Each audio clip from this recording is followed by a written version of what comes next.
Welcome to the Extra Mile podcast for bar exam takers. There are no traffic jams along the extra mile when you're studying for your bar exam. And now your hosts, Jackson Mummy and Megan Saya from Celebration Bar Review. Hey everybody, welcome. We're glad to have everybody with us. We've got a lot of great questions to cover with you. We'll also update you on some interesting bar exam news around the country. The big announcement that I wanted to make is to let you know that we've been working on this series of video training based on the report that was done for the New York bar examiners. It's a 2-year study and it was done by the Access Lex Institute. And we titled it 6 Keys to the Pass List. It's actually looking at what items in this statistical and group study led people to go from failing the exam to passing the exam. It's one of the very few studies that looked at this particular phenomenon, and we've broken it into a series of videos. I just finished recording and posting a few minutes ago video number 5 in the series, which has a couple of different titles. Its generic title is Legal Education, but it's really about avoiding unnecessary waste. And I know that all of you here have been through law school, and you might be saying, well, why do I want to watch that? And the reason is that there are some things about what you learned in law school that you want to take with you and some things that you can safely dump. And we talk about the difference in process, and there's some interesting findings that came out of the study. So make sure that you check that out. We've had lots of people go through the previous 4 videos and the introduction. I've gotten lots of terrific feedback, so thank you for that. I hope that you're finding it useful. It's been really exciting for me to do. Got one more video left to record, and it's on the external factors. It's a huge one, right? Like debt and family and health and lots of other factors that came up. So stick around for that. We'll get that hopefully out by the weekend. Make sure you check that out, 6 Keys to the Pass List. All right, let's see if we can bring Megan in. Hey, how are you? Hi, doing well. How are you? I'm doing very well. So we were talking before we went live. How many days do we have to the bar exam right now? I think it was 41. I might be off a little bit, but yes, somewhere in that neighborhood. Pretty crazy to think about. It feels like, I'm sure to many of our students that I know, it feels like it's tomorrow. Yeah, but the good news is it's not. 41 days is actually, it's a good chunk of time. It's a really long chunk of time, and it seems interminably long to me. But that's probably, as the older I get, the longer it takes. All right. Let's start by just taking a brief look around the bar exam world. And I know you've got some news to share with us. Yeah. I think what's really, at first, I just want to note, it's really interesting that in so many ways, the bar exam world, as you said, has really slowed down significantly. And it's really nice. It feels really nice that things feel just so much more settled. I think I was looking in the NCBE updates their page of what's happening with the next exam and who's going online and who's doing this and that. And they haven't even had to update it at all since May. And it just feels like everyone can breathe a sigh of relief of things are settled. And then we know what's going to happen with at least with the UBE states moving forward after this July exam, that they will go back to the regular test as the way it was. And yeah, just a lot less uncertainty, which I think is really helpful for people, certainly. Yeah, I agree. Yeah. So the big news this week, though, in this world is that the New York Bar Association, which I want to be really clear, is not the New York Board of Law Examiners. So the Bar Association in New York, they commissioned not a study, but they had like a task force to tasked with figuring out if the bar exam, what needed to be improved, changed. We can all acknowledge there are some major flaws with the exam. And so they just came out with their recommendations. And the big overarching recommendation of it was that they put out a call to disassociate from the UBE. Now, before anyone panics, I want to be really clear. This is a recommendation by the Bar Association. This is not the New York Board of Law Examiners saying that they are no longer doing the UBE. This is a recommendation by another group. And even if the recommendation was taken into account and was accepted, it would be Jackson when? In 4 or 5 years. Just about the time that the new bar exam from the national conference is supposed to be unveiled. And that's really the interesting part of the story. So I want to just emphasize everything that Megan just said. If you're presently a New York bar taker, nothing changes, not a bit. You're taking the UBE, you're going to be taking the UBE that's the world that you're going to face. But in 4 or 5 years, when the bar exam as we know it goes away, and it will, and Megan and I have done some videos about this, and you're welcome to check those out.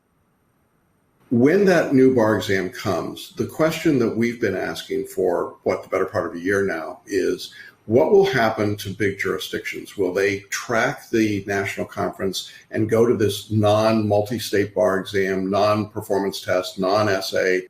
It will not look anything like the bar exam does today.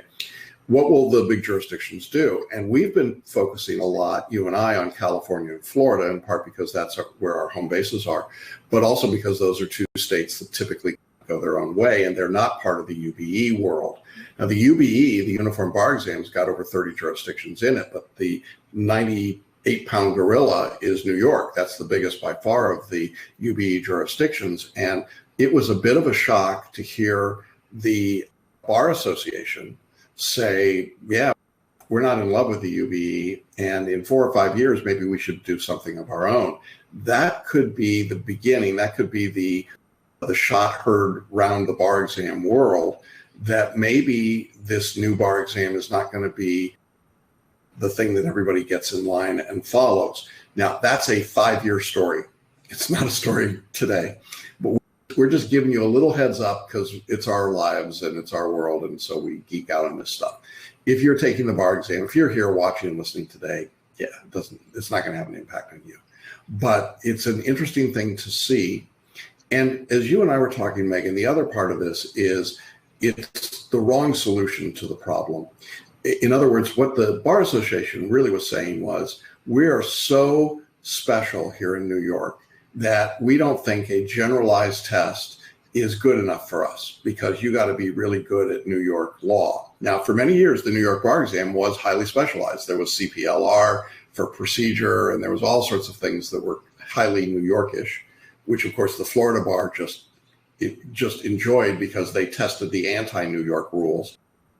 But nonetheless, like many states, the New York bar feels like they should be protective and they should make the test more state specific. So the New York law exam, which is currently given, which I describe as a driver's license test. It's an open book at-home test. I mean, look this up and tell us the answer. It doesn't really satisfy what the Bar Association wants. Now, it's not what the bar examiners want, but what the Bar Association wants.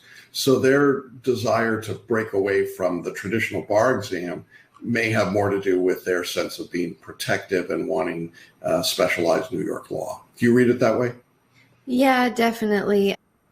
They said explicitly, they said things like, and this is a quote, while we support the idea of performance tests, we're concerned that if students perceive that when they take the bar examination, they'll be provided with a library file of New York materials, they will not study the New York material during law school, which to me seems very odd. If they are taking a class where they need to learn New York law, then they will learn the New York law for that class. Certainly, if they're not in a New York state law school, they will not learn New York law. But then if they transition to practice in New York, they will learn it on the job. So it is a very interesting, weird things like that. But I think that does go, Jackson, to what you were just saying about the timing of it, that it does seem to me to be at least partially in response to the proposed changes to the bar exam, because this sort of, we do like the idea of performance tests, we don't want you to give them the material. And that is the shift that's going to be happening with the bar, is going to be less focus, which we think is a great idea, less focus on cram all this information in your head and learn all these random laws that you will never have to pull up without any reference to in practice, and instead more of a holistic and a bit more accurate to real life approach. And so it sounds like the New York Law Exam or the New York Bar Association is saying, we're not so sure about that. We think you should have to, which sometimes can be gatekeeping of, I had to learn all this idiosyncratic New York law, so you should have to learn it too. Yeah. And it's ironic because it's the New York bar examiner study that we've done our new video training series, the 6 Keys to the Pass List. And the one I just recorded is about how useless law school is. And the findings say taking courses in specific law didn't make any difference on bar passage, and taking a law school bar prep course, zero impact. 0% change in results. So hey, bar examiners, you guys want to talk to your association and maybe you guys can get your story straight? So I don't know. New York makes me crazy. But really, this is just weird stuff, and we'll follow it. We'll see what happens. But it'll be interesting to me to see what California, Florida, Georgia, a couple of other states do, if they follow this lead or not. Interesting stuff. Okay. Yeah, definitely. But yes, it's a good note of if you see or hear anything about this over the next, while you're studying for this exam or the February exam, it can go in one ear and out the other, and you can know you don't have to worry about it. It will not apply to you. Absolutely. All right. So we had a few general questions that I wanted to pose to you first, Jackson, and then we'll get into some administrative questions. The first is, do bar graders see our MBE scores before they grade our essays? No.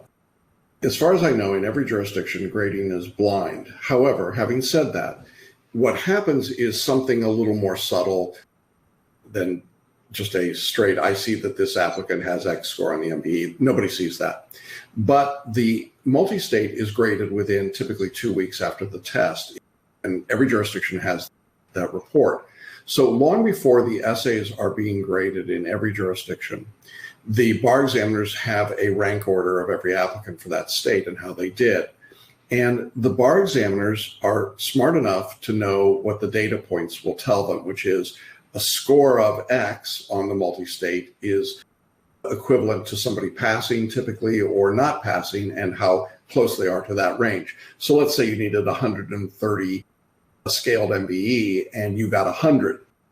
We know you're not going to pass the bar. The examiners know it, you know it, we know it, everybody knows it, but they still have to read your essays. So now they take all the essays of the people that scored 100, let's say, and they give them for question one to grader A, who says, oh, my life, why did you give me all these essays? And they say, well, you don't have to spend very long on them. Wink, wink, nod. Because while we're not telling you that these applicants got a specific score, you can infer from the number of essays we're asking you to grade and the time we want you to spend on them that they're not terribly important. But let's say we've got some people who are in the 125 to 135 range on the multi-state. Now their essay number ones are going to grader B, who's got a much smaller stack to look at. And that grader says, why do I have a smaller stack? And they say, well, we want you to take a closer look. You get the point. There is a funneling process that goes on. I respect a state like Georgia, which just says, if you don't hit a certain number on the MBE, we're not going to read your essays. I think that's honest. California doesn't do it.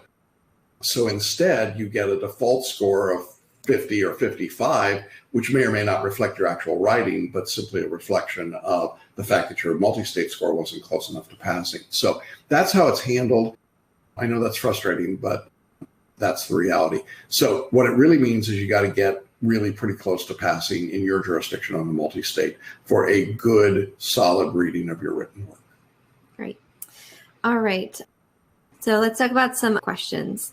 Regarding paraliminals, are there any videos or samples of what it actually looks like or how it works? Paraliminals are all auditory, so there's nothing about what it looks like. It's all sound. And if you go to the Paraliminals order page, we've got some videos there that explain the process for you. There is a sample paraliminal in the photo reading course called Memory Supercharger, so you can certainly do that, and you can get a feeling for paraliminals that way. Beyond that, we don't make any samples available because they come from Learning Strategies, so it's not our product to be able to distribute that way. So that's the answer there. Does everyone get the same order of MEE questions for the UBE? Jackson's video on my last exam goes over them, but it's not the same order when I go to the website to view the last exam. So I'm not sure the ones he told me I did good and bad on are actually those essays. Yeah, sorry about that. So what happens is that we get the subjects, but we aren't given the order of the subjects officially until the NCB releases them. You all want to have videos from me if you didn't pass, and so we give you our best assessment of the order in which the questions were given. They were given in the same order in every UBE jurisdiction. But this year, this February, the order that we had was incorrect for the actual order. So the answer to that is you can go back through and figure out and so on. They are in that order in your UBE online book. We published them in the order in which they were given in the exam, and you can do that translation. So I apologize for that. The question was, do I wait and months, literally, in some cases for people until we got that official release? The part of the problem is the national conference won't let us release those subjects until after Georgia releases their results. And so that's why it took us, was it until May something to be able to get that information? So long way when you're considering that some people got their exam results in March. There you go. All right. Is it possible to score 50% or less on the MBE and score higher on the MEE and MPT and still pass the exam? Or is it necessary to score 60% on everything to pass the exam? Yeah. Every state that uses the UBE uses an equi percentile method, which means that all of your points count equally. So if you're having a higher scaled score in the multi-state, it'll offset a lower written score and vice versa. There's no minimum threshold in the UBE states. Now, there's no minimum threshold in California. You just need the cumulative total. And in Florida, of course, in Florida, there is a minimum threshold to pass one section or the other. However, you can fail one section and pass the other by enough to give you a compensatory pass. What does all that mean? Nothing, really. You should not be asking yourselves that question today. What you should be doing is following the syllabus, because the syllabus has already calculated all that in. We've done the analysis of how much time to spend in order to get the right preparation. Where people typically make a mistake, and this came up in the New York study, and we talked about it in one of the earlier training videos, is that they overcompensate. They try to do more on multi-state because they failed the first time. And what the study found is that the people that overcompensated actually did worse than the people that just did the same number of questions that they had done before. And so there's this pendulum swinging, the process that gets in. And the bar examiners in the study called it a self-study cocktail. And they said, it does not work. It's actually detrimental. Don't do that. Follow your bar review's advice about how much to study. So I think that's wisdom. And again, if you haven't looked at these videos in the 6 keys to the pass list, they're 20-minute videos each. They're really valuable, I think, in terms of giving you some insights as to what worked and didn't work. So that was one of the insights. Yeah, I think that overall trying to game the system just doesn't work. Like when students individually just decide, I heard on YouTube, or my friend told me that actually all I have to do is if I can get every MBE question, then I can blow off all the essays and it doesn't matter, or whatever. It just leads to heartbreak. And so really there's not a shortcut. Like, I know that's hard and it feels, isn't there some way that I can actually just not study these subjects that I don't like? Because I think that's sometimes what it comes down to is I'll never understand property. So I don't want to study property. So I could just do these other things and then I could bomb the property essay and still pass the test. And that's just a real risky strategy that I don't think we've ever seen pay off for anyone. And this statistical study in New York provides the empirical data. It doesn't work. Yeah. So it's not nice. I'm not sure it's the right word. It is reassuring and satisfying to know that they found what we have learned anecdotally, experientially over 30 years, but no surprises. Yeah, definitely. All right. This is where we get to at about this stage in the process when people start looking for the nits to pick. Yeah. Yeah. So I feel like I say this a lot, but don't leave your common sense at the door when you come to study for the bar and when you go to take the test. It just applies in so many circumstances. If we tell you this is what we want you to do, then that's what we're asking you to do. Now, you can take our advice, you cannot take our advice, but don't try to figure out a way that you can convince us that actually we didn't tell you to do that. You know what we're asking you to do, and you don't have to do it. You're a grown up. You can do whatever you want, but don't turn it around like we're actually telling you something, hiding something secret from you. Yeah. Really. Yeah. Sarah said to me the other day, she said, you realize you're coming up actually on 65 plus bar exams personally. Wow. 65 times around the mulberry bush. So there isn't a lot I haven't seen, honestly. Yeah. So Yeah. I pretty much know what I want to do at this point. I pretty well worked it out. So yeah, definitely. Okay. All right. Do you have some kind of summary or short outline that I can use? I just finished my first review, but if I go back for the second round, I may not have time. I'd like to review something short on each subject instead. This is interesting because it came from somebody I think that's a photo reader. So I would start by saying photo read. That's what you should be doing. Is That's photo the shortest. That's the shortest, right? The second thing is that you can look at bar maps. And the bar maps product gives you detailed time-stamped videos that you can look at sections of the videos, and it gives you the mind maps, and there's the fast finish audios. So all of that is designed to compress your study there. So that's the second tool, would be bar maps. The third tool would be the multi-state nutshell videos. This is a set of seven 25-minute videos that are designed to summarize the entire subject of the multi-state in an audio and video format. So those things exist. I think what's often happening here is that people are trying to, again, to put us in a Barbary box. And do you have the Gilberts, or do you have the Emmanuel's study, or whatever crazy thing they're using these days? We do our own thing. We have our own products that are unique and proprietary to us. And I think that between photo reading, bar maps, multi-state nutshell videos, you've got all the tools you need to be able to get through it. That would be my recommendation.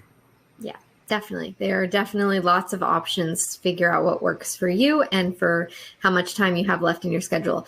I will say too, man, I'm impressed. It's like they just finished their first review. That's awesome. We are still in mid-June. So I think you do have time to go back and do some really in-depth review, which is a great spot to be in. So I just want to push back a little on that I know it feels, and this is what we said at the top, it feels to a lot of students right now like the exam is so close, but really, man, like over 40 days left of studying, like you've got time to do what you want to do. You will get done with what you feel like. Now you're going to want to prioritize. You're going to want to make sure you hit those subjects that are really difficult for you and hit those harder than some of the ones that you feel pretty confident in.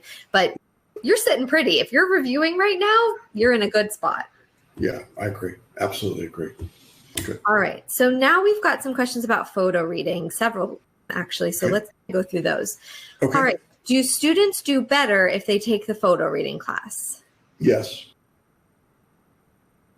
they do. The photo reading, I would say that I brought a lot of innovation to bar study over the years. I think that's probably what I'm most known for. But photo reading is probably the thing among all of those that has been the biggest game changer. And when I first started teaching photo reading, it was to just a few people who, frankly, I was desperate to find something that would change the world for them. And when it worked and worked so well, then we started expanding. And then after a while, I didn't have to even really talk much about it because our existing students talked it up and were so excited about it, and it goes on. Today, I would say we're probably somewhere between 60 and maybe 75% of our students use photo reading without much of a push from us to do it. It's people wanting it. And when I talk to successful students, the people that pass the exam, the vast majority of those people are photo readers and successfully using photo reading. And so if you don't believe me, not that you wouldn't, but if you don't, you can watch some of these videos that we've done with people. We just did one that's been very popular with a guy named Prince. Maybe it's because his first name is Prince. This video just blew up on YouTube. I could not believe it. And he used photo reading after 22 years after he graduated from law school. And he's like, yeah, I don't exactly know how it worked or why it worked, but it worked. And so there you go. So I think the short answer is yes, it works and you should do it. The other question that comes up at this stage is, do I still have enough time to photo read for the bar exam? And the answer is yes. I have seen people successfully add photo reading up to about 3 weeks before the exam, so about 21 days before the exam. It only takes an hour a day while you're studying for the bar for 8 days to learn the entire photo reading system. So you certainly have enough time to do that right now. I would encourage you to do that if you haven't. Great. How long are the photo reading classes, and do you get direct tutoring on this method? Who are we able to reach if we have questions? There's a series of 8 one-hour lessons that are taught by Paul Sheely from Learning Strategies, along with a series of webinars and videos that I include that I've done over the years. And that's the curriculum. You do your photo reading study while you're studying for the bar. So you do an hour of photo reading, and then you do whatever your bar study hours are for the day for the first 7 or 8 days to get through it. If you purchase photo reading from us, you get one conference with me, which is really designed to just help you figure it out after you've gone through the lessons. It doesn't take very long. It's pretty straightforward. Beyond that, we don't offer any kind of coaching on photo reading specifically. If you're in the coaching course, we'll certainly talk to you about it.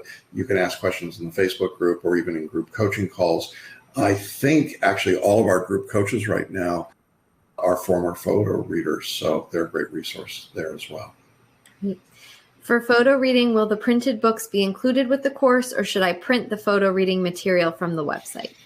Yeah, you don't need to print out the photo reading material. I know that when photo reading was first produced by Learning Strategies, it was a time when there wasn't digital. And so they talk about the book, but it's a PDF. It's in your materials. You can read it online. I do all of my photo reading online. I don't do hard copy for the most part, and you don't need hard copy. You could print it out, but that's a real waste of your time. Just photo read in digital form, and you'll be just fine. You don't need a printed book from Learning Strategies to do that. Right.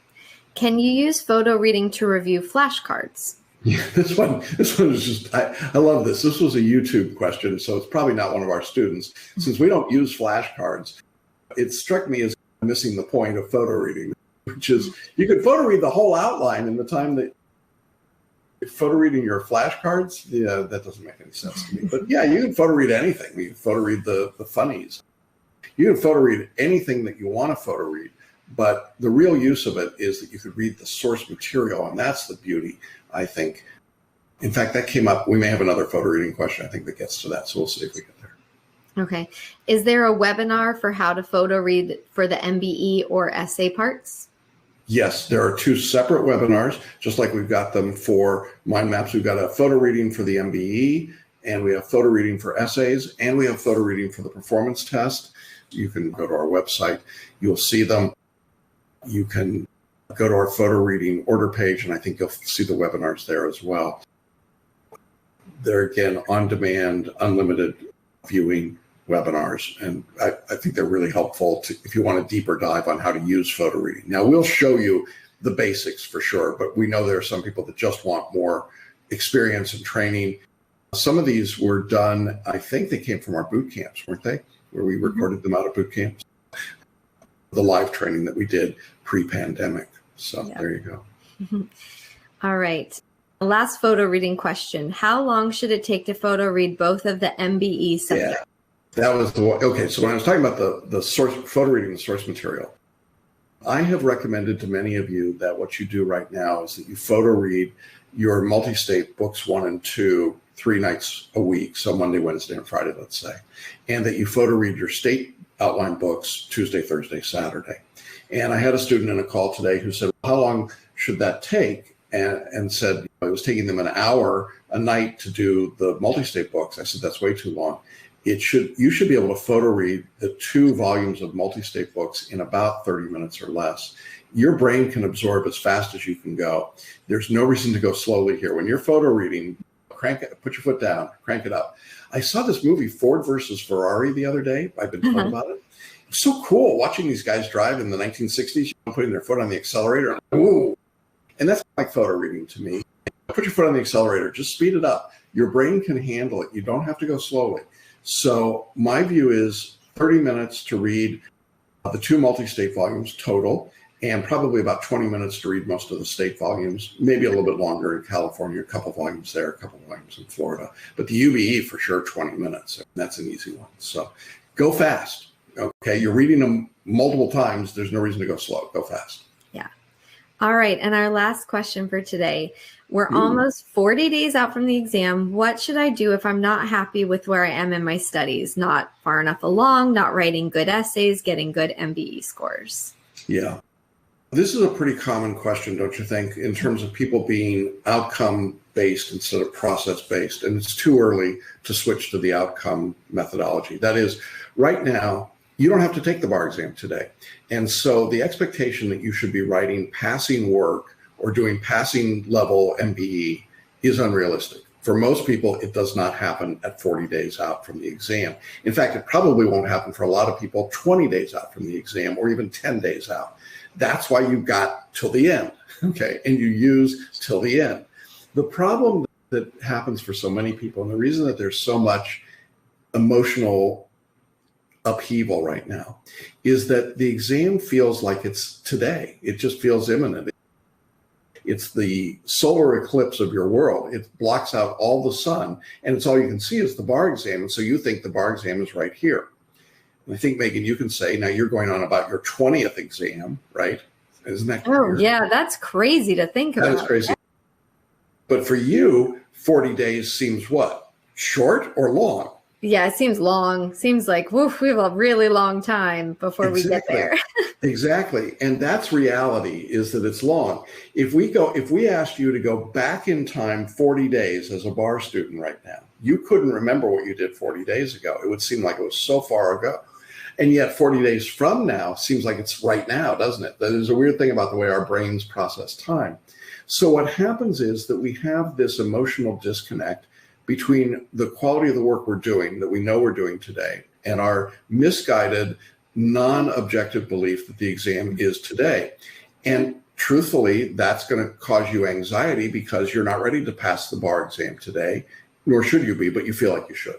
So what starts to happen, the tipping point is at about 40 days. From 40 days on, what happens is you will gain competence every day as you're studying, and yet the exam will not seem closer to you.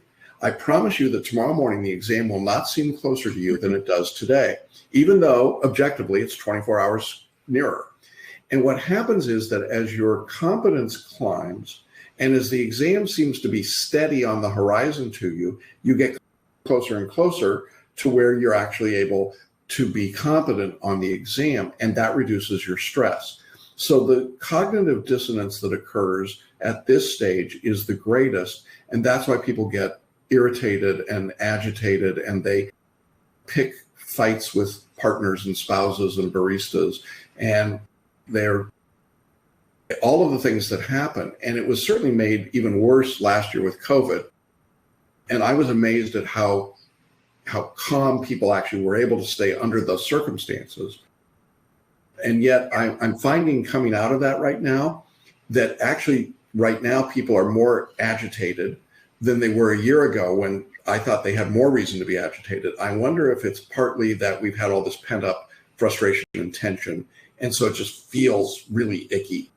Does that make sense right now? Yeah, definitely. I think it's in some ways, I think the gravity of the bar was put in maybe a proper perspective easier last year, right? That it feels life and death, but it really looked like it was easy to see that it wasn't actually life and death last year. And this year, certainly there's a bit more of that switch back to the bar feeling like just the most important thing in people's lives. Yeah. So I just encourage anybody who's feeling that way, like the bar is just like the only thing that matters, just so important, just to try to take a step back, maybe go outside, do something that you love with people who you love, and reorient your perspective a little bit. It's not a criticism. We all get that way with things where they just start to loom so big and they feel so overwhelming and they're just going to crush everything else. So definitely I would say, if that's you and you're feeling yourself thinking about the bar just constantly and stressed about it and fixating on little things or problems or annoyances, maybe try and take a step away from it just for a few hours and try and get your mindset back in a positive way of viewing this not as the be all end all. The other tool that we've got is that we haven't talked about today is the Abundance for Bar Study Masterclass, which is all about how you get your head on straight and make most use of your processing capability. It is a very useful webinar. It's 90 minutes. And it's something I would really encourage you to look at. If you're feeling at all frustrated or discouraged, if you feel like you're not going to get there and you're not going to be ready, this masterclass probably would do a great deal to help you evaluate that in a more honest way. And I think ultimately that's what all this comes down to, is that people are making subjective decisions about how they're doing when they really don't have the data to do that. And the objective reality is you're not taking the bar exam right now. So relax, take it easy. You're still a long way away. And I know that's not always what you want to hear, but that is the reality. If we told you Christmas was 41 days away, you'd be like, oh my God, it's forever. As kids, it was forever. As we get older, it gets faster and faster. So don't let that weird warping of time cause you to lose your emotional equilibrium. I think that's where I would end up. Definitely. All right. Well, that's it for today. Thanks, everybody, for joining us. Yeah. Thanks for being here. Thank you, Megan. We will be back again next week. We'll update you. We'll have more student questions, and we will look forward to being just a little bit closer to the exam. Mm-hmm. And hopefully some of that emotional tension will be out of the room just a bit. With that, we're going to go ahead and sign off. Have a great study week, everyone. And we will talk to you again next week. Thanks, everybody. Bye-bye. Bye. Thanks for listening and watching the Extra Mile podcast for bar exam takers at celebrationbarreview.com.